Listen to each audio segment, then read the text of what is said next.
Hiya.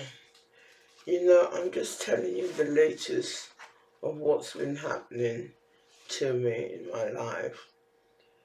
You all know I'm a survivor of an acoustic neuroma, a brain tumor that was growing on my brain stem basically, and I'm lucky to be alive. Although surgeons did have a real tough time, trying to get it out without killing me. But, they managed to save my life.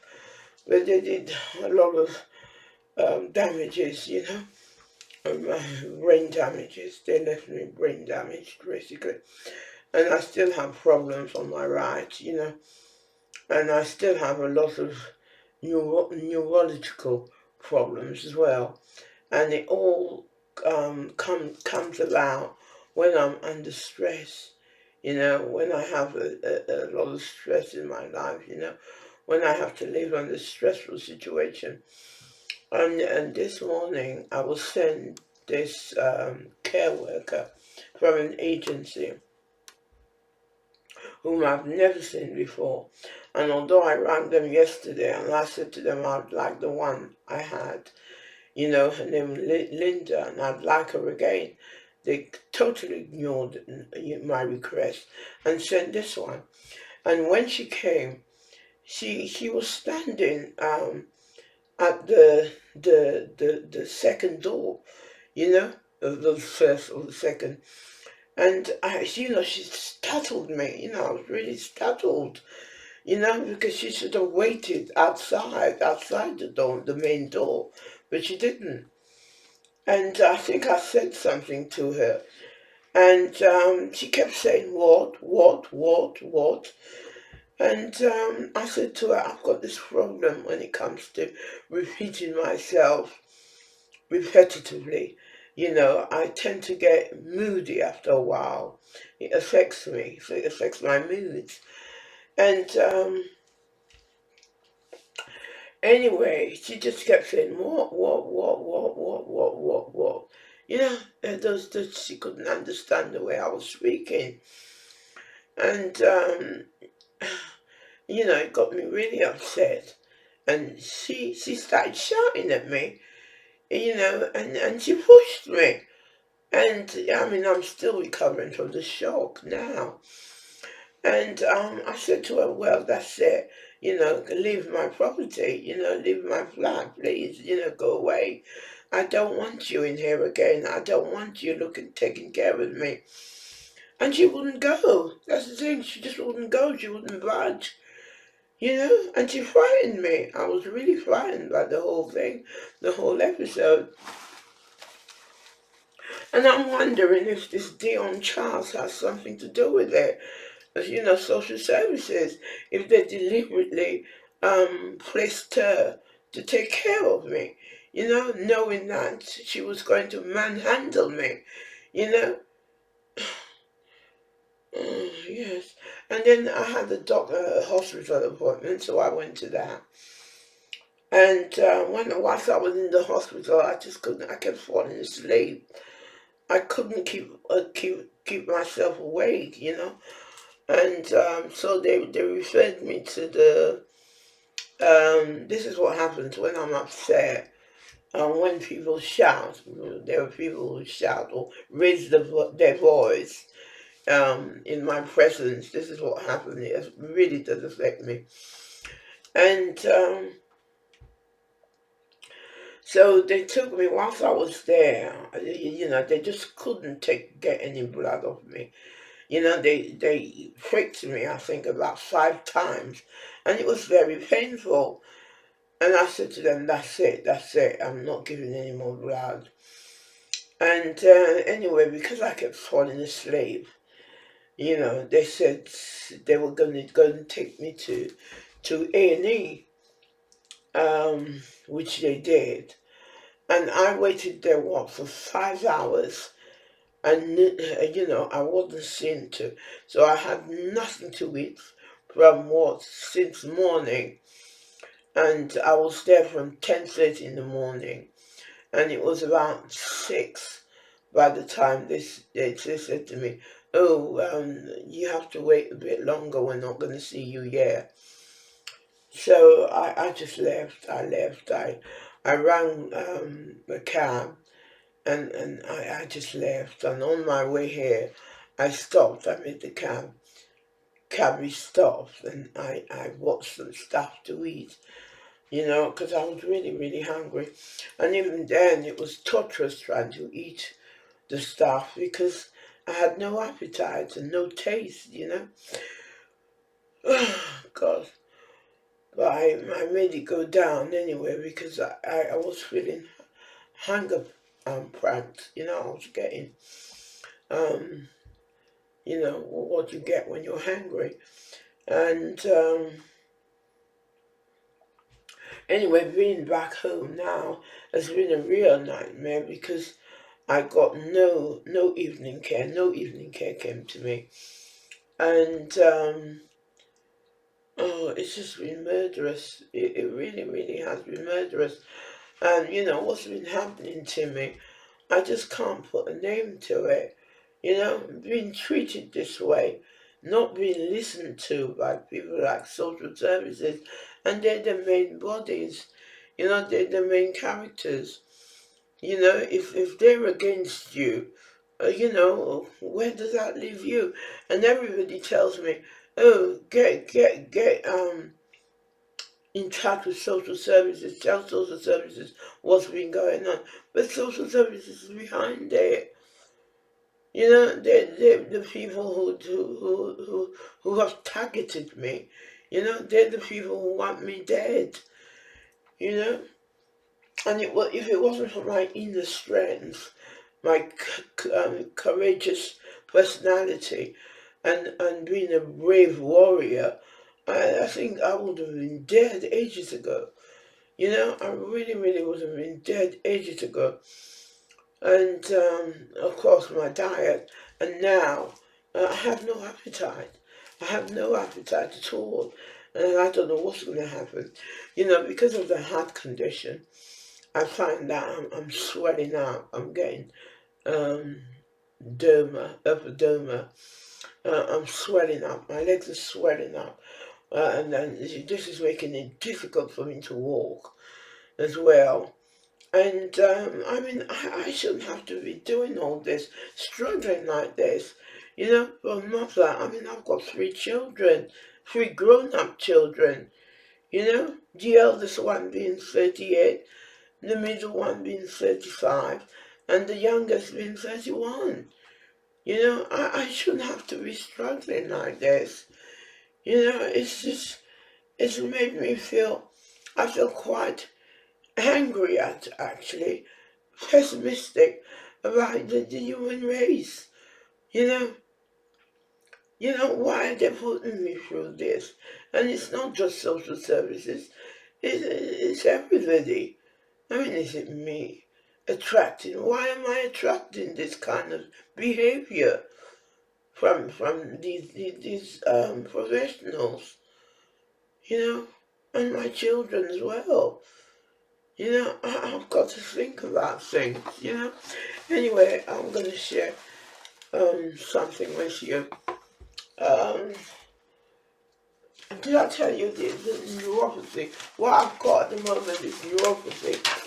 Um, my my my jaw, and this side, my cheek, this side which does not work at all, doesn't function. It's getting swollen. It's getting bigger, and my jaw, my lip, is getting really swollen, and it's making it very difficult for me to be able to speak. That's the neuropathy. That's because I'm upset. My equilibrium is not on par, kind of thing, as it were. You know, I'm rather worried. I'm worried about my situation when they're gonna take me off this care agency who's getting me agency staff from out of London. I'm worried about the whole thing. and especially as this one I had this morning was abusive, physically abusive towards me. Excuse me, sorry. I just burped. Um, I so I'm worried about the whole thing. You know, would I get? Oh my God! Because when I asked her to leave my property, she wouldn't leave. It was scary. It was very scary. I thought she was going to attack me again. You know, second time. You know, I don't know. It just seems to me that me sticking up for myself, and because I'm a disabled woman, it's almost as though I shouldn't have the palate to be able to speak up for myself. You know, I shouldn't be able to stand up for myself.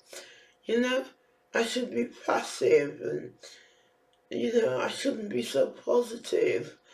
You know,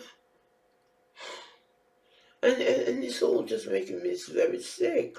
Like the titiness is just so loud at the moment, you know, at present. It's just affecting, it's even affecting my balance. My balance is affected, you know. I really don't know what this is all about. I really don't know.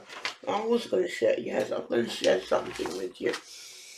Um, they don't care about us. That is what Michael Jackson led us to believe.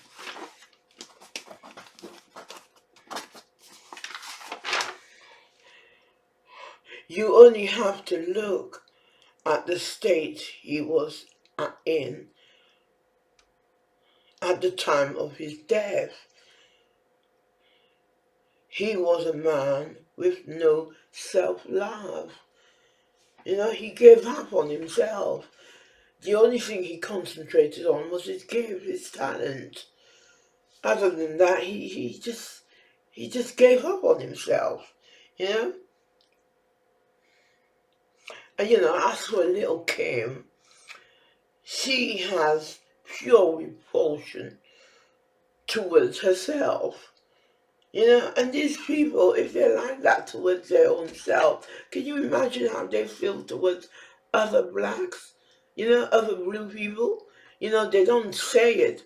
They're not honest enough to say how they feel.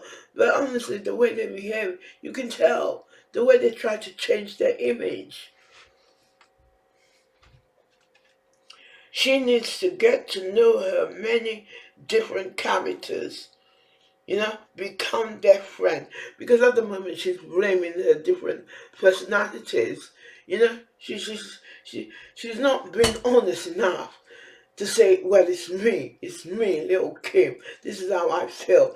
You know, she's mentioning her different personalities. You know.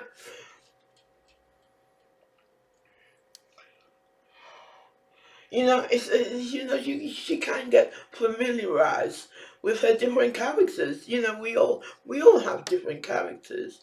It's about making friends. You know, accepting those different characters and making friends with them, talking to them, get to know them. You know, not using them to abuse others. You know,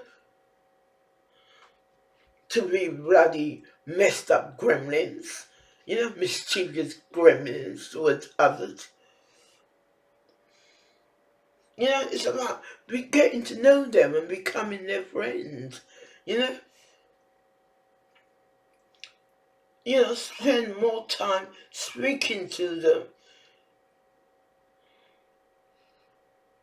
You know, do not behave as though they're untouchable. You know, they're untouchable. They're some kind of super um, um, entities. You know, you don't make out that there's some kind of super entities, and there's no way you can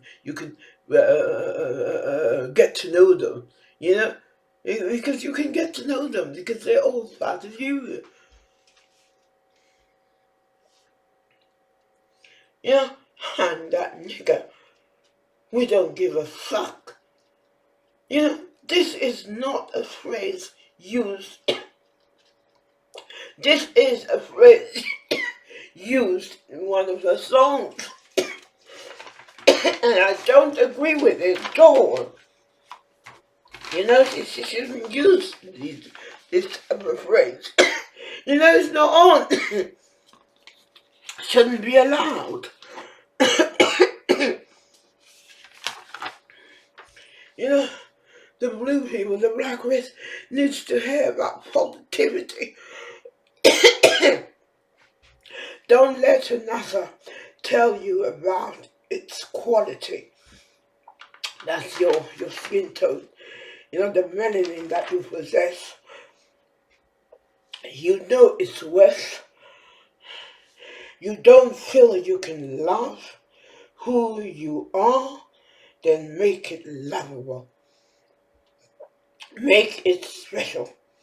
Reach that sacred place and stay there as long and as often as you can.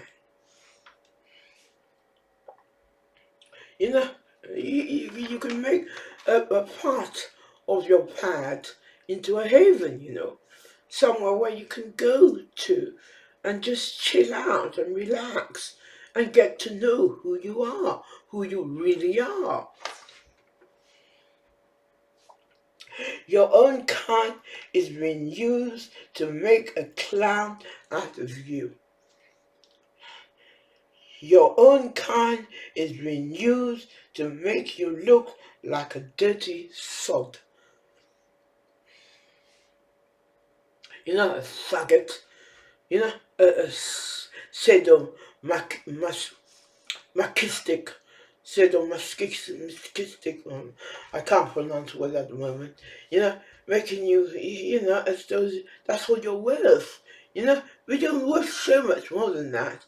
I mean, among South, you know, there are different breeds. We know that, you know, but some of you, um, are royalty, but yet you allow these people, the enemy, to trample all over you. You know, as though you don't have a say in what goes on.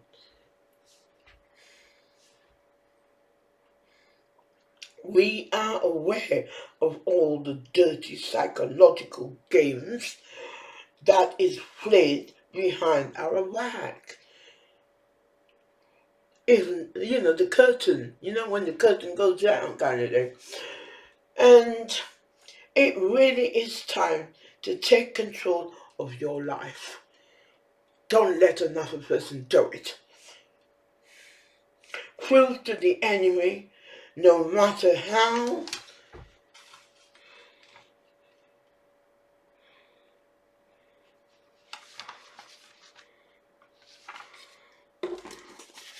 hard, you know, it makes no difference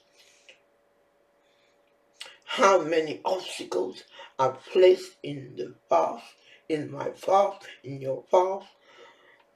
You can get to the end of your journey. We can get to the end of our journey. We can get there. But first, no one person should wait for encouragement from the enemy, because you will not get it. Why? You are brave enough to teach the brave warrior that you are, and to push forward to get the work done. The universe will lend you a helping hand. If you tell the cosmos, I'm talking about the stars, the moon, the sun, and of course the darkness that's out there. Yeah? Because it is your friend. They're all your friend. If you tell the cosmos you're serious about achieving certain goals, it will provide lots of helping hands. They will come to you in the form of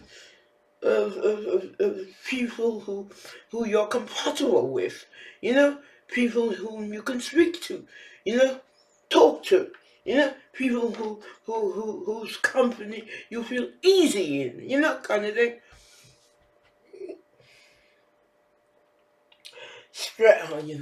Stress is slowly wiping me out. I'm referring to myself here. But I am a brave and courageous warrior, like most of you, who keeps fighting her way through all the mist and fog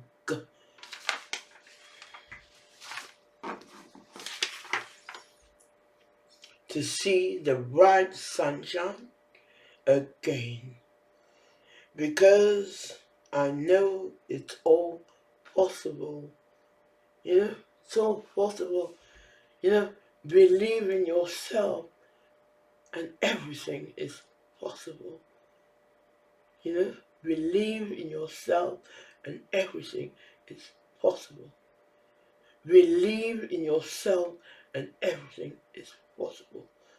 And I don't mean just one aspect of yourself, the whole body, the entire um, um, um, the entire being that you're made of, from head to toe.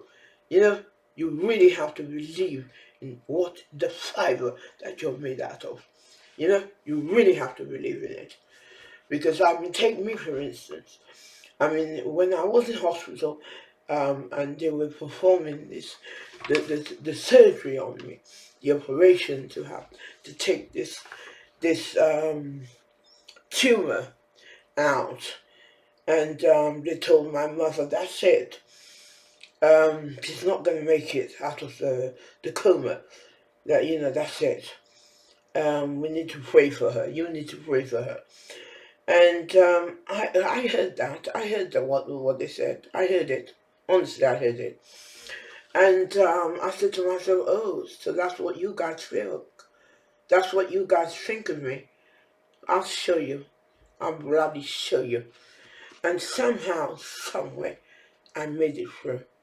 I made it through.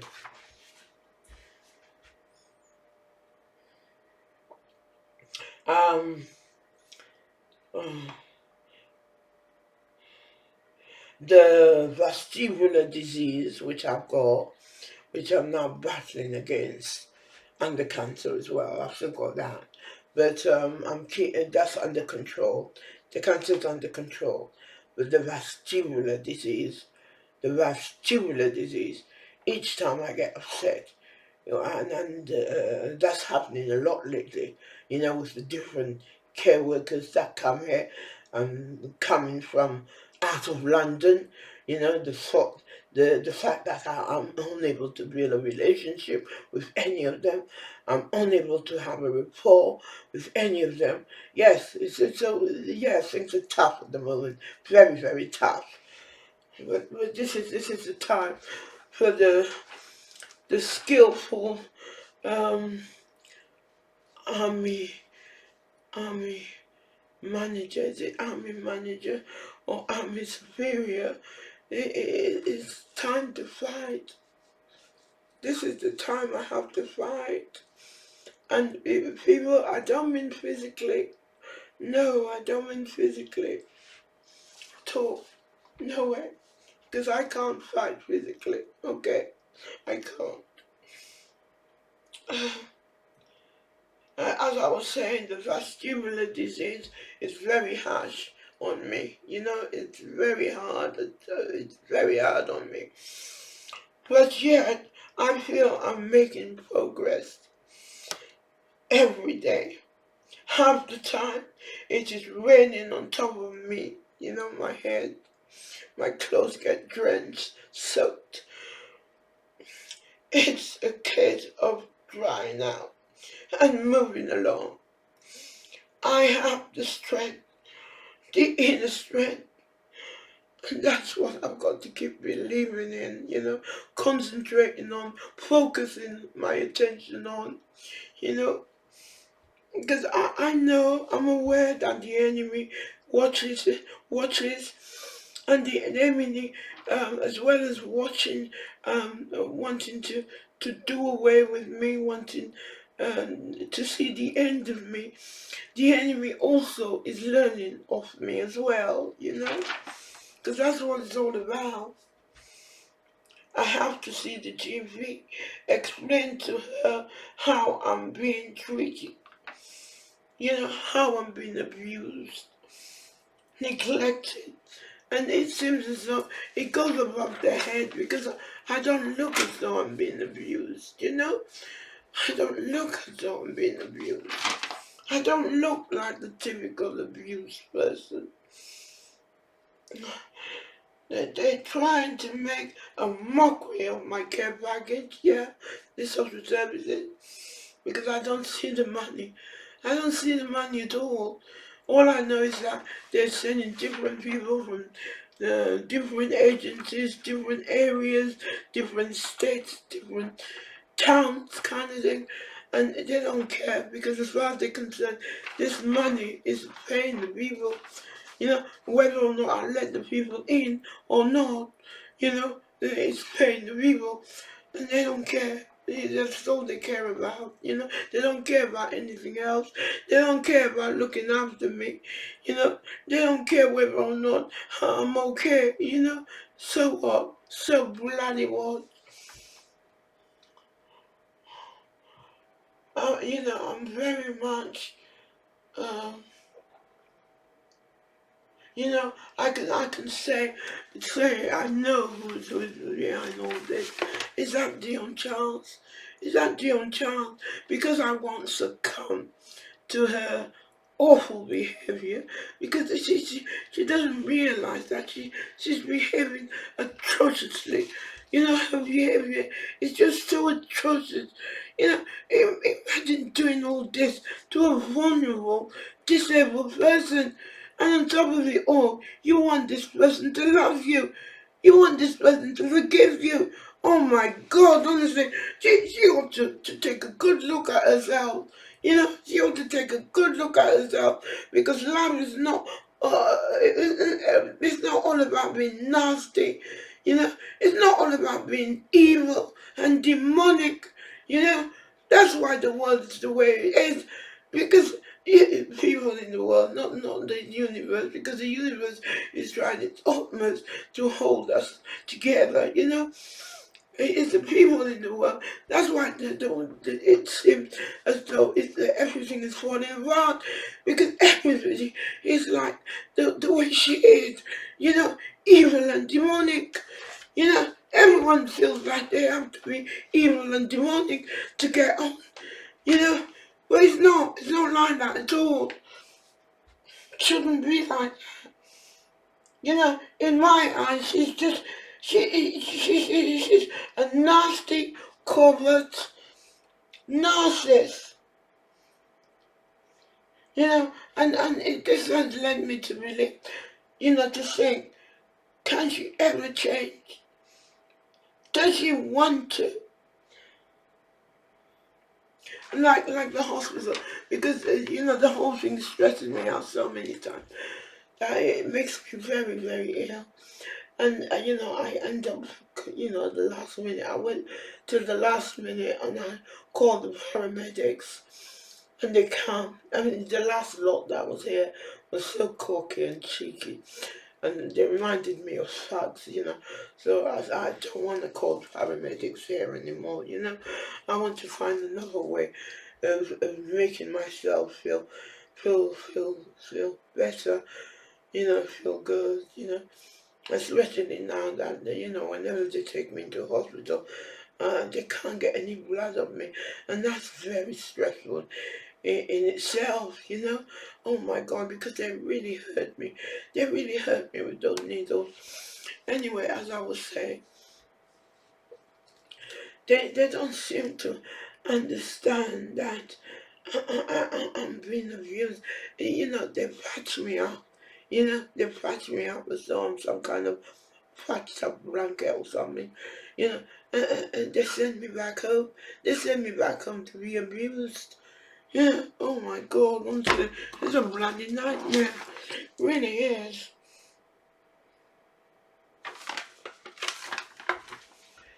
Uh-huh.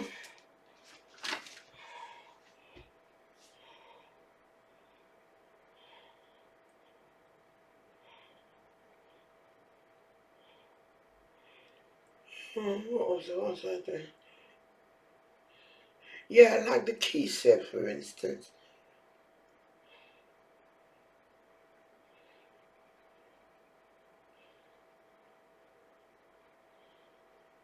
I really do feel that's how I feel.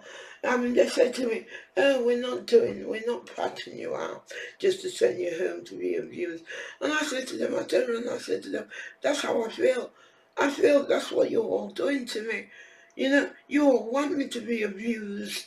You know, you all want me to be abused because the thing is, let's be honest, a lot of them are low class and they have that mentality, and you get these people joining legions together, like the black people who feel that they've given so much to society, yet they've been treated.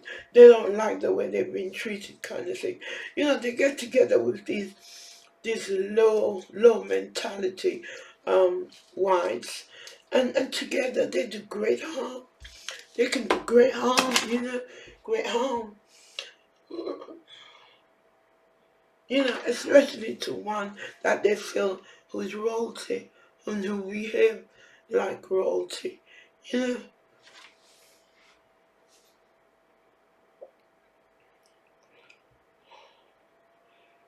know, they don't seem to listen to me. Hospital staff don't seem to listen to me. Social services don't seem to listen to me. Nobody is listening to me. Today, when I spoke to the one who holds the key, today when I spoke to the one who appears to hold the key, he didn't listen. But he just didn't bloody listen. But one that I spoke to, when was it? 2 weeks ago, I think it was. He said that he was going to write a strong letter to my GP. Whether or not he did, I really don't know. I should have asked him for a copy of that letter. Mind you, he told me he was going to give me a copy of that letter, and he didn't. I should have asked him, made sure I got a copy. At the moment there's no key in my safe. There's a safe outside my door, and I should really keep a set of keys in there for care workers and paramedics to use. But as it stands, what is happening is that because social services are sending me different carers from out of London, I get very startled. I used to get very, very startled because they wouldn't tell me in advance they were coming and what time they were coming. So it's like they would open the door and I'd get so startled. And with my heart condition as well, I just couldn't do it. I couldn't let it happen.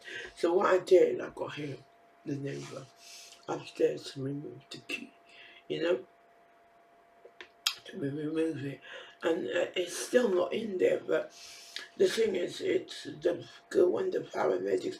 So I have to think of a way that I can make myself feel okay without having to call the paramedics. You know, yeah.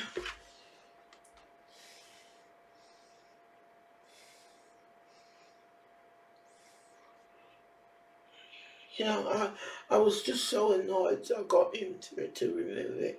You know, you know, the whole thing. The whole scenario has gone beyond the joke. Really, that is what it should be what I fancy, and so they should listen to me. I'm the client.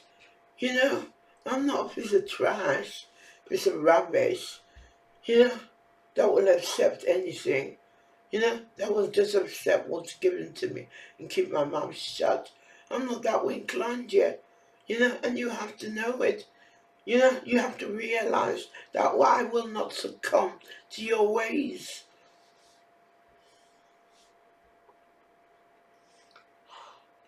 It's getting possible. You know, it's all positive. I think it's positive because that's me. I just think in a positive manner. You know, I always look at the positivity at the end. I never look at it in a negative. Um, I get negativity back.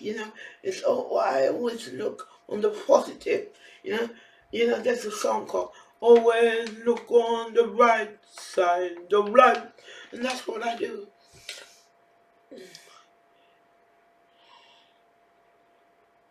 It's happening. You know, it's going round and round. You know, to the extent where I do feel very sleepy. Tired kind of thing. But yet when I lie on my bed, I can't sleep. You know, and I sit on the chair and I just fall asleep.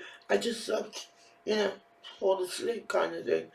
I don't know what that's all about. What I do know is the stressful condition I'm having to live under. I'm having to deal with. I want to sleep. I never wake up. Again, that's what it's making me feel like.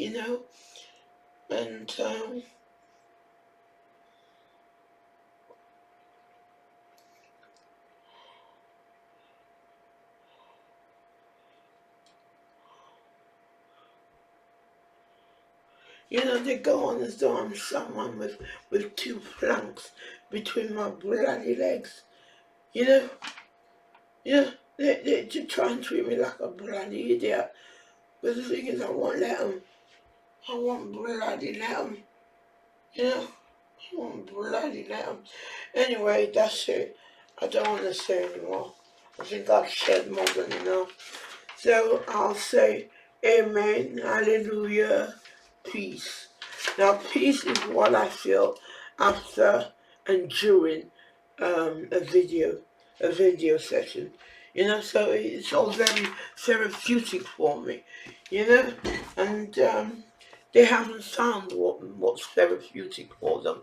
Instead they like to sit watching the wizard, which is what I call them, just putting a lot of shit in their goddamn mouth and drinking a lot of shit as well, you know. And they don't like the fact that I have so much control over my life. Well, put a sock in it, my dear. This is how I run my life, okay? It's called self-management. If you don't like it, too bad. Too bloody bad. Anyway, ciao.